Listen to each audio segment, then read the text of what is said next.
Friends நேயர்களுக்கு வணக்கம். குந்தவை கொஞ்சம் வீட்டிலே குந்திக்கிட்டு இருந்தா பிரச்சனையே கிடையாது. விஜயோட அரசியல் வாழ்க்கைக்கு யார் அழிவு அப்படின்னா நடிகை த்ரிஷா தான். மூன்றாவது மனுஷியோட மூன்றாவது தரமான ஒரு பதிவுக்கு நான் பதில் சொல்லணும்னு எனக்கு அவசியமும் கிடையாது. நிறைய பேர் என்கிட்ட சொன்னாங்க, எதுக்கு சார் நீங்க மன்னிப்பு கேக்குறீங்க? மன்னிப்பு கேட்கிற மாதிரி நீங்க ஒரு பெரிய தப்பு பண்ணல, கரெக்டா தானே சொன்னீங்க அப்படின்னு நிறைய பேர் என்கிட்ட சொன்னாங்க. ஆனா என் மனசு கேட்காம நான் வருத்தத்தை தெரிவிச்சேன். ஆனா த்ரிஷா இந்த அளவுக்கு கீழ்த்தனமா போவாங்க அப்படின்னு நான் நினைச்சு கூட பார்க்கல அப்படின்னு நடிகர் பார்த்திபன் ரொம்பவே மனம் திறந்து பேசியிருக்கிறாரு. அதை பத்தி டமால் டொமில் பாலிடிக்ஸ்ல பார்க்கலாம் வாங்க.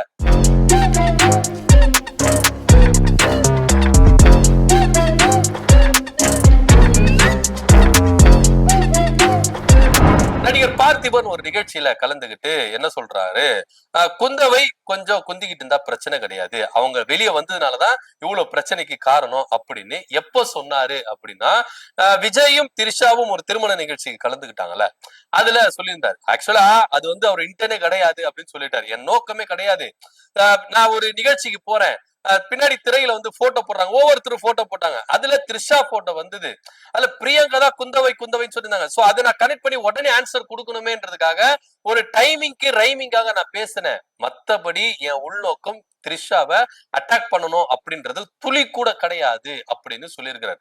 ஆனா த்ரிஷா அவர்கள் இந்த பதிவை பார்த்து என்ன சொன்னாங்கன்னா, மைக் இருக்குதுன்னு சொல்லிட்டு நீங்க உங்க இஷ்டத்துக்கு பேசுறீங்க, நீங்க யார பத்தி பேசுறீங்களோ அவங்க குணத்தை காட்டல, உங்களுடைய குணம் என்ன அப்படின்றது ரொம்ப வெட்ட வெளிச்சமா காட்டுது அப்படின்னு சொல்லிட்டு ட்வீட்ல இவங்க என்ன பண்ணாங்க, திரும்பவும் பார்த்திபனுக்கு பதிலடி கொடுக்கிற விதமா இவங்க பதிவு பண்ணாங்க. ஆனா கொஞ்சமும் பெண்களை ரொம்ப மதிக்கிற பார்த்திபன் அவர்கள் உடனே வருத்தத்தை தெரிவிச்சாரு.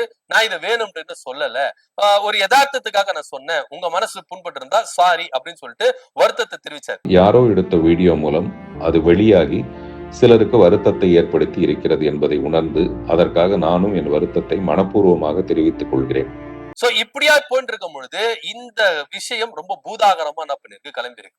ஏன்னா அவரு நடிகர் பார்த்திபன் வீடியோல தெல்ல தெளிவா சொல்லியிருக்காரு. ஆக்சுவலா அன்னைக்கு நடந்தது என்ன அப்படின்னா, நான் ஒரு நிகழ்ச்சிக்கு போறேன், நிகழ்ச்சியில நான் கலந்துக்கணும் போது என்கிட்ட நிறைய பத்திரிகையாளர்கள்லாம் வந்து பேசுறாங்க. அப்போ பர்சனலா பேசுறாங்க, சார் விஜய் த்ரிஷாவும் வெளியில வந்திருக்க கூடாது, ஏன்னா விஜயோட அரசியல் வாழ்க்கைக்கு அழிவே த்ரிஷா அப்படின்ற ரேஞ்சுக்கு வந்துருச்சு அப்படின்னு பல விஷயங்களை அவர் ஷேர் பண்ணியிருக்காரு. இன்னும் சொல்ல போனா பத்திரிகையாளர் அந்தணன் என்ன சொல்லியிருக்காருன்னா, அப்படி ஒரு புது ட்ரெஸ் விஜயே வாங்கி கொடுத்திருந்தாலும் த்ரிஷா என்ன சொல்லி இருக்கணும், நான் வேணா இதை வீட்டுக்கு போட்டுக்கலாம், ஆனா வெளியில நான் வரல, நீங்க போயிட்டு வாங்க, இப்படி சொல்லிட்டு இருந்தா பிரச்சனை இருந்திருக்காது. இப்படி பல விஷயங்கள் என்ன பண்ணிருக்காங்க, பரிமாறி இருக்காங்க இவர் ஸ்டேஜ் போறதுக்கு முன்னாடி. அதுக்கப்புறம் இவர் ஸ்டேஜுக்கு போன பிறகு உடனே என்ன பண்ணிருக்காங்க, ஒருத்தர் போட்டோ போட்டு உடனே ஆன்சர், அந்த ரேபிட் ஃபயர் அப்படின்னு ஒரு விஷயம் இருக்குல்ல, அந்த மாதிரி ஒரு கொஸ்டின் கேட்டிருக்கும் போது த்ரிஷா போட்டோ வரும்போது த்ரிஷா கூட இவர் வந்து என்ன பண்ணிருக்காருன்னா, பொன்னியின் செல்வன் படத்துல நடிச்சால குந்தவை கேரக்டர்னால குந்தவை நீங்க கொஞ்சம் வீட்டிலே குந்தி இருந்தா யதார்த்தமா பேசியிருந்தேன், மத்தபடி வேற எதுவுமே கிடையாது. அதுக்கப்புறம் அவங்க பதிவு போட்டாங்க, அதுக்கும் நான் என்ன பண்ணிருந்தேன், நான் என்ன பண்ண மன்னிப்பு கேட்டிருந்தேன் அப்படின்னு சொல்லிட்டு சிம்பிளா பேசி முடிச்சுட்டாரு. ஆனா இத பூதாகரமா கலப்பு வந்து த்ரிஷா தான் அப்படின்ற ஒரு விவகாரம் தான் சோசியல் மீடியால தெரிவிட்டு இருக்காங்க. ஏன்னா நடிகர் பார்த்திபன் அவர்கள் இப்ப என்ன சொல்லியிருக்கிறாரு அப்படின்னா, நான் மன்னிப்பு கேட்டிருக்கணும்னு அவசியமே கிடையாது, மூன்றாவது மனுஷியோட மூன்றாம் தரமான ஒரு பதிவுக்கு நான் ஆன்சர் பண்ணணும்னு எனக்கு அவசியம் கிடையாது, த்ரிஷா இந்த பதிவை போட்டிருந்தா அது நான் வருத்தப்பட்டிருக்க தேவையில்லை அப்படின்னு இப்ப நான் உணர்றேன். சோ என்னால அவங்க பாதிக்கப்பட்டிருக்கிறாங்க, அதுக்காக நான் என்ன பண்ணிருக்கிறேன், மன்னிப்பு கேட்டுட்டேன். நிறைய பேர் எனக்கு வந்து என்ன பண்ணாங்கன்னா சொன்னாங்க, சார் நீங்க வந்து எதுக்கு சாரி கேட்கிறீங்க, என்னுடைய நண்பர்கள் பத்திரிகையாளர்கள் எல்லாருமே என்கிட்ட கேட்டாங்க, எதுக்கு சார் நீங்க சாரி கேட்டீங்க, அப்படி சாரி கேட்கணும்ன்ற ஒரு விஷயத்த நீங்க என்ன பண்ணல, பெருசா பேசவில்லை, இது இயல்பா தானே நடந்திருக்கு அப்படின்னு நடிகர் பார்த்திபனும் என்ன பண்ணிருக்காரு, பதிவு பண்ணிருக்காரு. நடிகை த்ரிஷா விஜய் அவர்களை குறித்து ஓப்பனாவே பேசியிருக்கிறார். விஜயோட அரசியல் அழிவுக்கு த்ரிஷா ஒரு காரணம், த்ரிஷா இவங்க வாழ்க்கையில வராம இருந்திருந்தா இவ்வளவு பெரிய பிரச்சனை இருக்காது. எனக்கு அருமை நண்பர் விஜய் குடும்பத்துல எனக்கு விஜய் அடுத்தது யாருன்னு பாத்தீங்கன்னா ஒய்ஃப் சங்கீதா தான், அவங்க டிவோர்ஸ் ஆகாத வரைக்கும் இது வரைக்கும் என்ன பண்ணா நான் அவங்களை வந்து அந்த இடத்துலதான் வச்சிருக்கிறேன் அப்படின்னு அவர் சொல்றாரு. சோ இப்படியா இருக்கும்பொழுது விஜய் த்ரிஷா இவங்க ரெண்டு பேரும் அந்த கல்யாணத்துக்கு வந்தாங்கல்ல, இந்த விஷயம் அரசியலை தாண்டி சினிமாக்குள்ள இருக்கிற பிரபலங்கள் ரொம்பவே என்ன பண்ணிருக்காங்க, பரபரப்பா பேசிட்டு இருக்காங்க. சமுத்திரக்கனி என்ன சொல்றாரு அப்படின்னா, யார பழி வாங்குறதுக்கு நீ இது பேர் செஞ்ச, நல்லா வளர்ந்துட்டு வந்தது, இந்த இடத்துல நீ நீ 4 செவத்துக்குள்ள வச்சுக்கப்பா, எதுக்கு பொது வெளியில கூட்டிட்டு வர, இப்ப யாரு நீ பழி வாங்குறதுனான்றத இப்படி பண்றன்னு சொல்லிட்டு டைரக்டர் மத்தியிலும் சொல்லு என்ன பண்ணுது, நிறைய சலசலப்பை ஏற்படுத்தி இருக்கு. நடிகர் பார்த்திபனும் இதை குறித்து என்ன பண்ணிருக்காரு, ஓப்பனா மனசு திறந்திருக்காரு. நடிகர் விஜய் த்ரிஷா இவங்களை பத்தி எனக்கு எந்த விதமான கவலையும் கிடையாது, ஆனா பொது வாழ்க்கை அப்படின்னு வந்துட்டு போகுது. அது சில விஷயங்கள் இருக்கு, அதை ஃபாலோ பண்ணி இருக்கணும் அப்படின்னு தான் சொல்றாங்க. இன்னைக்கு தாவேகா கட்சியில இருக்கிறவங்களே பெரும்பாலானோர் என்ன பண்றாங்கன்னா விஜய்க்கு அகைன்ஸ்டா தான் இருக்கிறாங்க, விஜய்க்கு எதிராக தான் இருக்கிறாங்க. ஏன்னா இது தேவையில்லாத ஒரு விஷயம் விஜய் அவர்கள் பண்ணது.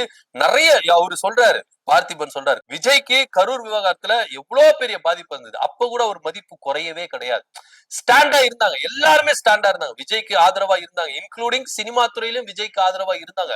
நிறைய பேர் என்ன பண்ணாங்க, விஜய்க்கு ஆதரவா தான் இருந்தாங்க. ஆனா இந்த விவகாரம் திரிஷாவும் விஜயும், அதாவது இவங்க விவகாரத்து நடந்துட்டு இருக்கும் போதே இவரு வெளியே வந்தது தான் இப்போ விஜயோட மதிப்பு கெட்டு போயிருச்சு. சினிமா துறையில நிறைய பேர் இவருக்கு சப்போர்ட் பண்ணவங்க இன்னைக்கு என்ன பண்றாங்க, முணுமுணுக்க ஆரம்பிச்சிட்டாங்க. சே, விஜய்க்கு போய் இப்படி சப்போர்ட் பண்ணமே, இப்ப இந்த மாதிரி ஒரு செயல் செஞ்சிருக்காரு அப்படின்னு. இப்ப சனம் ஷெட்டி எல்லாம் எங்க அப்படின்ற மாதிரி இருக்கு. ஏன்னா சனம் ஷெட்டி எல்லாம் பெண்ணியத்துக்காக குரல் கொடுக்கிறவங்க. விஜய் அவர்கள் ஒரு அவங்க ஒய்ஃபுக்கு என்ன பண்ணிருக்காரு, ஒரு துரோகத்தை செஞ்சிருக்கிறாரு, கொடுமைப்படுத்திருக்கிறாரு. இப்ப சனம் ஷெட்டி எல்லாம் வரமாட்டாங்க, ஏன்னா பேச முடியாது, ஏன்னா விஜய்க்கு நீங்க முட்டு கொடுக்க முடியாது அப்படின்றதுதான் நிதர்சனமான. நடிகர் பார்த்திபன் சொல்றதும் தான் யதார்த்தமாவும் இருக்கு. ஏன்னா இவங்க சொல்றது எல்லாமே கரெக்ட் தான் சார். விஜய் அவர்களும் திரிஷா குறித்தும் நடிகர் பார்த்திபன் சொல்றது, சமுத்திரகனி சொல்றதுலாம் 4 செவத்துக்குள்ள வச்சுக்கோங்க, எதுக்கு பொது வெளியில வருது? எவ்வளவு ஒரு ஒரு அந்தஸ்துல நீங்க வந்து நின்றீங்க. உங்க தாவேகா கட்சி அப்படின்றது எந்த உயரத்துக்கு வந்தது, இப்ப ஏறின உயரத்துக்கு அவ்வளவு ஸ்பீடா இறங்கிட்டு இருக்கு. இப்போ மதிப்பே இல்லாம போயிருச்சு. கரூர் விவகாரத்துல விஜய்க்கு மதிப்பு இருந்தது, அவர் மேல பல பேர் குற்றம் சுமத்தினால அவர் மதிப்பு குறையவே இல்லை. ஆனா இந்த விவகாரத்துல அவருடைய மதிப்பு குறைஞ்சிருச்சு இப்படின்னு நடிகர் பார்த்திபன் ரொம்ப ஓப்பனாவே என்ன பண்ணிருக்காரு, மனம் திறந்திருக்கிறாரு. ஆனா இதுக்கு முன்னாடி அவர் யார பத்தி பேசியிருக்கிறாரா? ஏன்னா அது அவங்க பர்சனல் லைஃப், அதை பத்தி அவர் பேசியிருக்க மாட்டார். ஆனா இப்போ இந்த அளவுக்கு இறங்கி பேசுறாருன்னா திரிஷா தான். ஏன்னா இப்போ திரிஷா வந்து இதுக்காக பதிவிடுறாங்களே, பார்த்திபன் கேட்கிறாரு, நியாயமான கேள்வி கேட்கிறாரு. நான் ஒரு பதிவு இட்டேன், அதுக்கு நீங்க என்ன பண்றீங்க, வரிஞ்சு கட்டின்னு வந்து பதிலடி கொடுக்குறீங்களே. அதே போல பொதுவெளியில உங்களை பத்தி இவ்வளவு கேவலமா பேசுறாங்களே, நீங்களும் விஜயம் வந்து அதுக்கு என்ன பதில் கொடுத்தீங்க? கொடுக்கவே இல்லையா? அதுக்கு மட்டும் கொடுக்க மாட்டீங்க, இதுக்கு கொடுக்குறீங்கன்னா புரியல, விளங்கல அப்படின்னு சொல்றாரு. இது நியாயமான கேள்வி, எல்லாருக்கும் அதே கேள்விதான் சார். நீங்க ஒரு சோசியல் மீடியால ஆக்டிவா இருக்கீங்க, எல்லாத்துக்கும் உடனே என்ன பண்றீங்க சொல்றீங்க. நடிகர் பார்த்திபன் அவர்களுக்கு சொன்னதுக்கு உடனே என்ன பண்ணீங்க, கருத்து தெரிவிச்சீங்க.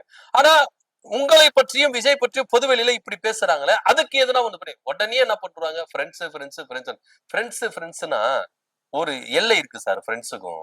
நீங்க ஜென்ஸ் டு ஜென்ஸ் நீங்க ஃப்ரெண்ட்ஸா இருந்தீங்க, லேடிஸ் டு லேடிஸ் ஃப்ரெண்ட்ஸா இருந்தாங்க, அதுக்கு எல்லை இல்ல.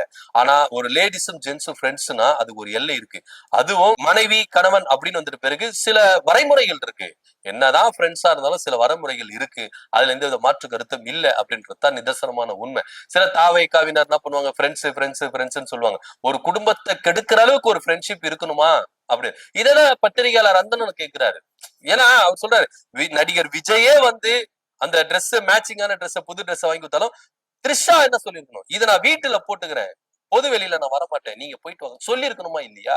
பார்த்திபன் பதிவு பண்றாரு சார். ஏன்னா பார்த்திபன் அவர்கள் எந்த அளவுக்கு அவருடைய பேச்சுகள் இருக்கும் அப்படின்றதுலாம் நமக்கு நம்ம எல்லாரும் விஷயத்த பதில புதுமையான அவர் பேசுவாரு, அவருடைய விஷயம் படைப்பே வந்து புதுசா இருக்கும், அந்த மாதிரி ஒரு விஷயமா இருக்கு. ஆனா அந்த மனுஷனே இந்த மாதிரி வருத்தெடுக்கிற அளவுக்கு இது பண்ணிட்டாங்களே அப்படின்றதா இப்ப சோசியல் மீடியால செஞ்சாங்க. இதுல இன்னொரு பதிவு என்னன்னா, இப்படி எல்லாம் போயிட்டு இருக்கு. இதுல நடிகை த்ரிஷா அவங்க இன்ஸ்டாகிராம்ல அவங்க நாய் போட்டோவை போட்டு என்ன சொல்றாங்க, கனவுல பூனையை துரத்திட்டு இருக்கு அப்படின்னு. இதுக்கு மத்தவங்க பதிலடி கொடுக்கல. இங்க அதுதான் ஆச்சரியம். மத்தவங்க யாருன்னா பதிலடி கொடுத்திருந்தாங்கன்னா பெருசா பூதாகரமா கிளம்பி இருக்கும்.